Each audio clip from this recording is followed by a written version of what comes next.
안녕하세요, 스타워커입니다. 오늘 21번째 영상. 엔비디아 지금 너무 올랐는데 사야 되나 말아야 되나 고민하시는 분들 이 영상 보시면 됩니다. 자, 우리 채널은 조금 그래도 좀 다르잖아요, 그죠? 뭐가 다르냐면 여러분 전문성으로 봤을 때 지식적인 측면, 정보의 양, 퀄리티 이런 건요 저보다 잘하시는 분들 훨씬 많아요.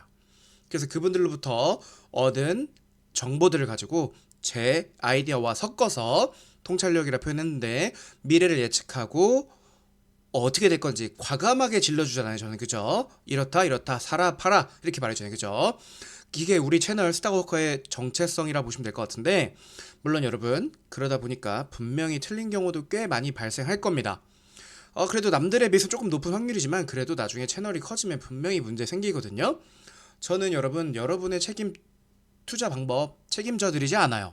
그러니까 여러분이 제 의견 듣고 여러분이 판단하시고 여러분이 책임지는 거예요. 단 우리 멤버십 회원분들은 다르죠. 제가 정말 일일이 다 봐드리고 있습니다. 자, 근데 지금 여러분 엔비디아 FOMO라고 하죠. Fear of Missing Out. 안 사서 마음적으로 고생하시는 분들 많을 거예요. 근데 실적 잘 나와보고 가이던스도 너무 잘 나왔어. 그러니까 어떻게 됐어요? 갑자기 그냥 너무 올라버렸어요. 그죠? 이거 들어갈 수가 없을 정도로 무서워 지금. 그죠? 근데 여러분 밸류에이션, 멀티플, PER 여러 개를 부린다 했잖아요. 그죠? 이익적인 측면으로 봤을 때 포워드 PR 1년 앞에 PR을 봤을 때 32배 정도 돼요. 이 정도면 여러분 꽤나 싸다고 볼 수 있어요. 왜냐면 엔비디아가 평균 3년 동안 근 3년 동안 50배 정도 받았거든요. 그러니까 한마디로 뭐예요? 평균보다도 쌌어. 많이 오른 것 같아도 한마디로 뭐예요? 1.5배 올라도 평균치밖에 안 되는 거야. 한마디로 밸류에이션적인 측면으로는 싼 편이야 아직은. 근데 여러분 이거 진짜 중요하거든요. 잘 들으세요. 성장의 기울기가 중요해요. 여러분 주식은요. 성장하네? 2020년에 4배, 그 다음에 3배, 2배, 이렇게 성장하면 여러분, 성장하는 거잖아. 그럼 주가도 올라야 될 것 같잖아요. 근데 여러분, 그렇지가 않아요. 주가에선 좋지 않을 수 있다. 왜? 중요한 게 뭐예요? 미분값, 기울기가 중요한 거예요. 이해되시겠어요? 자, 그래프를 그렸을 때, 요렇게 오를 수 있어요. 요렇게. 그러면 여러분, 지금 계속 우상향하는 거야. 그러면 주식도 어떻게 돼야 돼? 올라야 해. 근데 여러분 주식은 어떻게 되는 줄 아세요? 요렇게 나올 가능성도 있습니다. 이게 바로 기울기와 미분값이라고 하는 거예요. 기울기가 가장 언제 높아? 요쯤에 높지? 그러니까 이때 주가도 가장 높아요. 이해되시겠어요? 그래서 엔비디아를 이제 우리가 가격적인 측면으로 봤을 때 싸긴 하지만 기울기는 조금씩 앞으로 낮아질 예정이다. AI가 잘 나온다 하더라도. 그러면 지금 스타워커님 실적 가이던스 이거 다 잘 나왔고 AI 잘 된 거 뻔한데 이거 다 선반영, 갑반영 돼 있는 거 아닙니까? 이미 가격에 녹아져 있는 거 아닙니까? 이래서 여러분들 지금 살까 말까 고민하는 거 아니야? 맞죠? 여러분 어느 영상 누가 말해도 젠슨 황 엔비디아 CEO가 말해도 뭐라고 해요? AI는요 성장한다 그래. 근데 그럼에도 불구하고 몇 년 동안 성장할 거 알면서도 불안하잖아. 그게 왜 그래? 여러분이 어디선가 이 마인드가 이 사고방식이 어디서 들어본 거야. 그래서 불안한 거야. 맞죠? 그러면 잘 들으세요 오늘. 자, 엔비디아 올라요? 라고 물어보시면요 전 일단은 이렇게 다 논리를 전개해 드릴 건데 여러분 일단 엔비디아도 미국 주식이에요. 그쵸? 미국 주식은 뭐가 좋아요? 기업 주주 친화적이라고 하죠. 유럽과 한국, 일본, 아시아와 조금 달라요. 미국의 주식은 주식시장은. 자, 엔비디아는요, 여러분 성장 기업이죠. 돈이 많이 필요합니다. 그럼에도 불구하고 OPM, Operating Margin, 영업이익이죠. 영업이익률이 굉장히 높은 팹리스 반도체 기업입니다. 직접 만드는 건 아니고 설계만 하죠. 그래서 OPM이 높다. 여러분 영업이익률인데 영업이익률이 가장 중요한 지표예요. 어떤 기업에서도. 일단은 그렇게만 기억해 두세요. 높아요. 왜? 얘네 원가가 안 들죠. 컴퓨터랑 사람만 있으면 됩니다. 그래서 여러분 성장 기업들은 보통 배당을 적게 해요. 자사주 매입 소각도 잘 안 해요. 근데 여러분 제가 생각하기에 엔비디아가 나중에 조금 뭐랄까 성장의 기울기가 낮아지면 이 주주 친화적인 정책 자사주 매입하는 것뿐만 아니라 플러스 뭘 해야 돼? 소각 풀로 태워버려야 돼. 그 다음에 배당은 지금 제가 알기로 정말 조그마한 걸로 알고 있거든요. 점점 이게 늘어갈 거라고 봅니다. 그 다음에 포텐셜 액면 분할이라 써놨는데 여러분 저는 올해 안에 엔비디아가 700 갈 거라고 700인데 지금 1000 갈 거라 보거든요. 한 주에 $1000. 너무 비싸죠? 그쵸? 그럼 물론 우리는 ETF도 있긴 하지만 한 주에 $1000가 100만 원이 넘어가면 130만 원 넘잖아요. 그쵸? 액면 분할한다는 이야기가 나올 수도 있을 것 같아요. 그러면 한 주에 뭐 한 10대 1로 해서 한 주에 뭐 $100, 뭐 여전히 비싸지만 아니면 20대 1, $50 이렇게 바꿀 수도 있어요. 그럼 우리가 사기 편해지기 때문에 훨씬 호재가 됩니다. 주가적인 측면에서 호재예요. 그다음 여러분 기존에 만드는 것들뿐만 아니라 이제 새로운 제품들이 나오는데요. 기존에는 4나노, 5나노 제품들이 많은데 이제 3나노라고 너무 기네. 반도체 이렇게 만들어 이렇게 동그랗게 있는데 간격을 이렇게 이 간격인데 더 촘촘하게 만드는 거야. 그러면 동일한 웨이퍼에 훨씬 더 많은 회로들, 트랜지스터들을 그릴 수 있죠. 그 한마디로 뭐냐면 숫자가 낮을수록 더 최신 기술이다. 이 정도만 외워두시면 좋을 것 같아요. 지금 주력 상품이 H100인데 H200부터는 3나노 제품으로 알고 있거든요.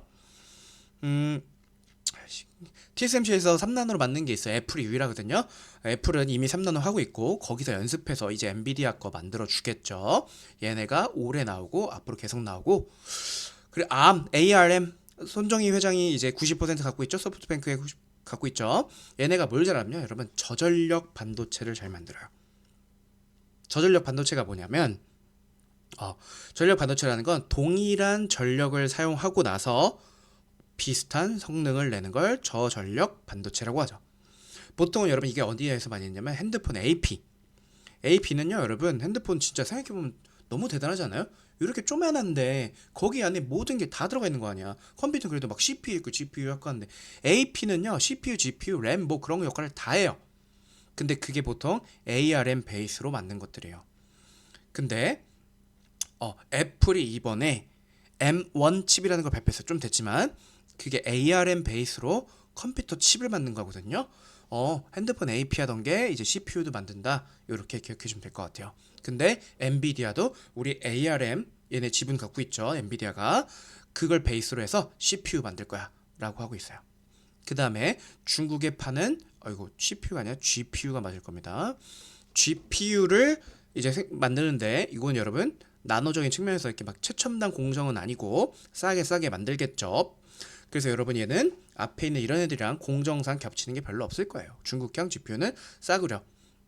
근데 여러분 중국은 그래도 받긴 받아야 돼. GPU 받긴 받아야 돼. 그러면 여러분 엔비디아도 그걸 알아? 싸게 팔겠어? 비싸게 팔겠어? 비싸게 팔겠죠. 어차피 니네 우리 없으면 안 되잖아. 야 비싸게 사가 라고 하겠죠. 그래서 여러분 이런 신제품 라인들이 앞으로도 많이 나와요. 그래서 이 가이던스 항상 높아요. 가이던스보다 항상 높게 실적이 나오는 거예요. 아시겠죠? 그 다음에 여러분 AI 시장이 확대가 돼요. 젠슨 황이 가이던스 발표하면서 2025년까지 데이터 센터가 성장한다고 발표했습니다.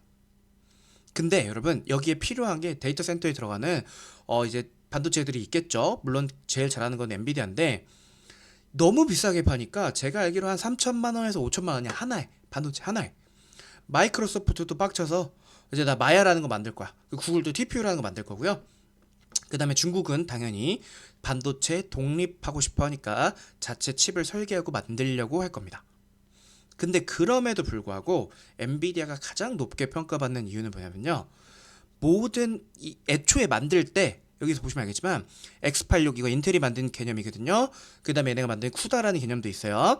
요걸 기반으로 만들기 때문에 모든 다른 제품들과 호환성이 너무나 뛰어나요. 엔비디아 칩들은요. 아시겠어요? 그리고 프로그래머들이 이 반도체를 만들 거 아냐? 소프트웨어 만들 거 아냐? 그때 쿠다라는 걸 이용해서 만들어야 돼요. 그래서 AI에서 엔비디아를 빼놓고 갈 수 없고 얘네가 이런 걸 만든다 하더라도 정보 전달 이런 기능 플러스 뭐가 중요하냐면 이제 제어하는 기능도 중요한데 그런 모든 측면에서 기술적인 측면에서 엔비디아가 앞서고 있다. 아시겠죠? 여기까지. 자, 그 다음에 샘 알트먼 AI 오픈 AI CEO였죠. 이분은 이제 여러분 조금 잘못 알고 계신 게 있는데 샘 알트먼은요 원래 프로그래머였죠, 그죠? 근데 이 사람은 언제부턴가 VC 사업도 하시고요. 이제는 거의 CEO라고 보셔도 될 것 같습니다. 근데 물론 천재예요. 그래서 이 사람이 반도체가 얼마나 부족한지 너무나 명확하게 느꼈겠죠. 왜? 본인이 AI의 제일 앞에 서 있는 사람이니까. 그리고 엔비디아가 칩 겁나 비싸게 넘기니까 화도 났었겠죠. 근데 생산 라인이 없어서 엔비디아도 못 만드는 거예요. 그래서 이 사람이 뭐 했냐면 아까 말했던 소프트뱅크의 손정희 씨랑 우리 7조 달러를 모아서 반도체 AI 반도체를 만들 거라고 말했어요. 근데 여러분 7조 달러가 이게 얼마야? 9천조가 넘는 돈이죠. 거의 경이 다 돼가죠. 이 규모는요, 여러분 솔직히 말씀드리면 말이 안 되는 거의 어그로성 규모라고 보셔도 됩니다. 그래서 저는요, 살짝 사기의 스멜도 살짝 느껴지긴 해요. 왜냐면 샘 알트먼은 지금 우리 전 세계에서 가장 AI 쪽에서 천재고 유명한 사람이잖아요. 그 유명세를 조금 이용하는 게 아닐까? 라는 살짝 그 두려움도 좀 있습니다. 근데 여러분 본인이 인터뷰에서도 밝혔지만 7조 달러를 모은다 하더라도요, 7조 달러 모으는 게 가장 쉬울 거예요. 반도체 여러분 그렇게 만만하지가 않습니다. 중국 보세요. 반도체 독립하려고 돈을 그렇게 쳐 발라도 못 만들잖아요. 이게 여러 가지 이유가 있는데, 그래 뭐 양산이 여러분 영어 더죠. mass production이에요. mass manufacturing인데 양산 한 번에 많이 만들긴 더 힘듭니다. 한마디로 뭐예요? 수율이 안 나옵니다. 공장 다 짓고 전문가 다 때려받고 팹리스에서 반도체 설계 받아도 그래도 안 되는 게 반도체야. 어렵습니다 엄청. 결국은요 제가 봤을 때 샘 알트먼이 돈을 모아도 TSMC랑 인텔이나 삼전에서 결국 얘네 파운드리가 만들어주는 건 얘네가 해야 될 거야. 그리고 그 돈으로 TSMC나 인텔이나 삼성전자에 투자를 해서 파운드리 팹들을 공장을 더 많이 늘리는 방식으로 가지 않을까? 왜냐면 여러분 아예 새로 만드는 건 저는 불가능하다고 보고 있습니다. 삼전에 과로가 쳐져 있는 이유는 AI에서 전혀 너무 못하고 있기 때문입니다. 삼성전자 뭐 그런 분도 있어요. 업계분들 만나도 야 무슨 삼성전자 걱정을 하냐라고 하는데 저는 매우 걱정하고 있고 몇 년 뒤에 지금 이대로 가다가 큰일 날 수도 있다고 보는 입장입니다. 그래서 저는 솔직히 말씀드리면 인텔이 파운드리에서 우리 이제 삼성전자 이길 거야 라고 말했고 미국 정부에서도 지원해 주는데 저는 인텔이 앞서가지 않을까 그렇게 생각하고 있습니다.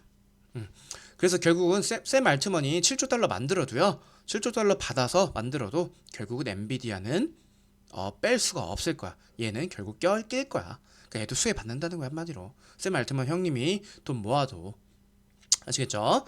자, 그 다음에 미국 정부가 어때요? 반도체 야 이거 보니까 어때요? 미국 정부의 입장에서 한번 볼까요? 반도체 다 어디서 만들어요? TSMC 대만이야. 삼성전자 어디야? 한국이야. 미국 땅이랑 너무 멀어. 그쵸? 그래서 그 다음에 어디로 가고 있어? 일본으로 가고 있어. 그 다음 또 어디다 파운드리 공장 어디다 만들어? 반도체 공장? 미국 반도체 자기네 자국 내에서 파운드리를 만들려고 하고 있죠. 이런 측면에서 당연히 엔비디아는 빼놓을 수가 없습니다. 근데 선생님, 스타워커님, 반도체 미국 정부가 미는 건 파운드리잖아요. 엔비디아가 아니잖아요. 직접적인 수요 아니지 않아요? 맞아요. 근데 제가 아까도 말했지만 수요는 정말 많은데 공급이 못 따라가요. 자국 내 파운드리가 잘 되면 엔비디아가 더 많이 만들 수 있겠죠? 엔비디아 칩 더 많이 만들어주겠죠? 그럼 엔비디아는 돈을 더 많이 번다는 논리인 거예요. 이해되셨나요? 오케이. 그 다음에 여러분 요거 제가 정말 올해 많이 하죠. 올해 2024년 전망 영상 있죠? 꼭 보세요. 왜 올해 주식 해야 된다고요? 거시 환경이 좋아요. 미시도 좋아요. 자, 주가는 뭐랬어요? EPS, 주당 순이익이죠. 곱하기 뭐야? PER, valuation이에요. 자, PER은 뭐의 함수예요? 기준금리, 금리의 함수예요. 우리 올해 지금 금리 높잖아요. 그죠? 미국 기준금리 5.5잖아요. 뭐 두 번 내리니 세 번 내리니 하지만 결국 하반기로 갈수록 조금 이렇게 내려갈 거란 말이에요. 그러면 여러분 이게 이때부터 떨어져요? 아니죠. 계속 이때부터 뭐가 있어요? 기대 심리가 있습니다. 그래서 PER이 올라갑니다. 반면에 여러분 특히 AI가 지금 붐이죠. 2025년은 더하다고 전 더 좋을 거로 봅니다. 매출적인 측면에서. 그럼 어때요? EPS, 기업들의 주당 순이익도 올라가요. 여러분 생각해봐요. 주식 수는 정해져 있어. 돈을 더 많이 벌어 기업이. 그러면 EPS 올라가요. 그럼 어떻게 돼요? 시가총액은요 더 올라가요. 이게 올해예요. 그래서 주식 해야 되는 해예요. 그래서 제가 자신 있게 솔직히 말씀드리면 2022년이면 나도 못했어. 2024년에 이렇게 될 거 뻔히 보이니까. 물론 이렇게 저만큼 자신감 있게 지르는 사람 거의 없어요. 침체도 없어요. 제가 몇 번 말했죠. 2년째 맞고 있습니다. 침체 안 온다고. 그래서 올해는 꼭 주식해야 되고 스타워크 멤버십 하시면 훨씬 좋으실 거다. 자, 그래서 여러분 제가 생각하기에 이런 이유들이 있기 때문에 올해 엔비디아는 사야 돼요. 근데 그러면 엔비디아 어떻게 해요? 지금 바로 사면 돼요? 스타워커님? 자, 여기서 여러분 제가 매매 솔루션 갑니다. 이거 집중해 주세요. 가장 중요합니다. 여러분 정보를 아는 거랑 매매는요 별개의 문제죠. 여러분 제가 뭐 H100, H200 알아봤자 얼마나 알겠어. 그거 만든 엔지니어들, 프로그래머들이 그러면 주식 제일 잘해? 이거 지식 많으니까? 아니죠. 전혀 그렇지 않습니다. 그러니까 결국은 뭐예요? 아는 거는 많이 알면 알수록 좋다는 주의예요. 저는 아는 것이 힘이란 주의예요. 근데 거기다 플러스 뭘 해야 돼? 매매 방식이 껴야 되는 거예요. 자, 좋다며 싸워놓고 그럼 우리 몰빵. 자, 나 100만원 1000만원 있어. 1000만원 다 사면 돼? 그렇게 절대 하지 말라는 거예요. 여러분 그렇게 되면 어떻게 되는지 제가 한번 예측 한번 해드릴까요? 여러분 1000만원 다 샀어. 그럼 어떻게 하냐면 핸드폰 계속 봐. 오르나 떨어지나, 아씨 마이너스 2%인데 이렇게 되는 거야. 그럼 어떻게 돼? 다음날 또 떨어져. 와씨, 아 손절 칠까? 이렇게 되는 거예요. 초조해지고 조급해지고 스트레스를 받는 투자 방식인 거예요. 이해되시겠어요? 그리고요 여러분 이렇게 했어. 예를 들어 2022년에 말에 사서 이렇게 해서 성공했어. 너무 좋죠. 돈 많이 벌었어. 막 4배 벌었어. 대박 났어. 근데 여러분 이거는요 장기적으로는 저주가 될 수 있습니다. 왜 그러냐면요, 잘 생각해보세요. 자, 한번 사서 몰빵해서 벌었어. 그 다음에 또 이렇게 될 수 있겠지. 딴 종목 몰빵, 야 테슬라 몰빵 가 하는 거야. 근데 그렇게 몰빵 하시는 분들의 특징이 보통 뭐냐면 기업을 잘 몰라요. 그러면 그 다음에 오지게 물려갖고 개고생하는 경험이 있어요. 이런 분들 있을걸? 그쵸? 이거 누가 그랬어? 2022년에 코인으로 많이 잃으신 분이 있어요, 없어요? 대부분의 그분들이 이렇게 하셨을 거예요. 그래서 이렇게 올바른 투자 방법을 하지 않으면요 성공을 해도 장기적으로 봤을 때 저주입니다. 그러면 스타워크 어떡하라고? 조정 기다려? 근데 여러분 또 엔비디아 같은 이런 대세 상승주 어때요? 조정 기다리면 와요? 안 와요. 조정 기다리다가 평생 못 들어가거나 아 계속 오르잖아, 아 사야겠다 그래놓고 이제 어떻게 돼요? 꼭지점에서 상투 잡는다고 하죠. 맨 위에서 잡는 거예요. 아 그럼 또 내가 사니까 또 빠지네. 이게 여러분 대부분의 여러분 개미 투자자들의 방식이 이렇죠. 아니에요? 맞죠? 그럼 어떻게 해야 돼? 포트폴리오 나눠서 사야 돼. 여러 종목 사는 게 중요해. 저라면요 여러분 100, 1000만원이 있으면요 200만원 정도 20% 정도만 지금 엔비디아 사버릴 것 같아. 우리는 지금 스타워크 멤버십은 엔비디아가 비중 1위에요. 그리고 우린 2배짜리 하고 있어. NVDL이라고. 저였으면 20% 질이라고 할 거예요. 그리고 나머지 현금 80%는요 다른 종목 사세요. 여러분이 좋다고 생각하는 거. 그리고 현금 들고 있어도 나쁘지 않아요. 현금 들고 있는 게 뭐 빠지는 건 아니잖아요. 그죠? 그러고 있다가 20%로 오르면 좋아. 그래 이거라도 먹자 라고 생각하세요. 거기다 NVDL 2배짜리 사면 어때? 40% 들어간 효과잖아. 이런 거 멤버십에서 제가 가르쳐 드리는 거야. 엔비디아가 조정 오잖아요. 그럼 다른 종목 팔거나 들고 있던 현금을요 그때 물타기를 해주면 되는 거예요. 근데 이 타이밍 잡는 게 쉽지는 않아요. 그죠? 이런 말도 있어요. 여러분 큰 돈 잃을 때 보통 언제 잃냐면요 물타기 하다가 큰 돈 잃어요. 언제 그랬어? 대부분이 2022년에 주식 하신 분, 코인 하신 분들 다 경험해봤을걸? 그래 이 정도면 됐겠지 하고 물타. 또 떨어져. 와 20%또 떨어져. 야 이거 진짜 큰일 나겠는데? 이러다 물타. 또 떨어져. 1년 내내 떨어졌어 2022년에. 그렇게 하다가 못 버티고 숏 치는 거예요. 그러다가 아예 손절 떼버려 버리는 거예요. 그게 뭐야? 물타기를요 잘못하면 이렇게 되는 거예요. 아시겠어요? 이 물타기를 적절하게 해준다. 사실 이게 거의 주식의 알파예요 오메가예요. 그래서 저는 2022년이었으면은 이렇게 안 했을 거예요. 그죠? 근데 엔비디아는요 올해 그런 환경이 아니야. 우상향하는 그림이거든요. 조정이 와도 별로 안 올 수도 있어요. 또 자 5% 조정이 왔어. 야 이거 20%까지 빠질 것 같은데 나 이 금액 오면 사야지. 500달러 오면 사야지. 그러다 안 오신 분 있죠? 경험한 적 있죠? 그렇게 돼요. 그래서 올해는요 적당히 빠졌을 때 분할해서 물타기 하는 게 중요한데 그게 사실 전부예요. 그죠? 그 타이밍을 잡는 법은 저희 멤버십에서 알려드릴 거예요. 왜냐면 지금 저도 이 자리에서 설명해 드릴 수는 없어요. 그래서 요약하면 엔비디아 어떻게 하라고요? 1000만원 한다고 쳤을 때 20% 정도만 지금 일단 조금 사봐라. 나머지 80%는 다른 종목 사거나 현금으로 들고 있어라. 자, 그 다음에 어떻게 하라고? 벌면 그래도 저는 뭘 추천한다? NVDL 같은 2배짜리 ETF 추천한다. 20%만 들어갔을 때. 그럼 40% 들어간 효과잖아, 그지? 그리고 나중에 조정이 왔을 때 어떻게? 현금 들고 있던 걸로 물타주면 된다. 근데 그 물타기는 타이밍 어떻게 잡아야 된다? 멤버십 오셔라. 아시겠죠? 그래서 저희 아주 잘 벌고 있습니다. 정말 잘 벌고 있죠. 3월부터 멤버십비 인상하니까 어서 빨리 와주세요. 아시겠죠? 그래서 이런 교육들 실시간으로 해드리고 투자자의 자세 그리고 매매까지 물타기 타이밍도 잡아드린다. 사기 걱정할 필요 없다. 여러분이 굴리는 거다. 제가 굴려드리는 거 아니에요. 그 대신에 여러분 제가 실수할 확률은 언제든지 있습니다. 그건 알아두시면 좋겠고요. 그리고 어떤 식으로 이루어지는지 궁금하시면 5만원으로 10일 무료 체험해 보실 수 있습니다. 아시겠죠? 이상 스타코크였습니다.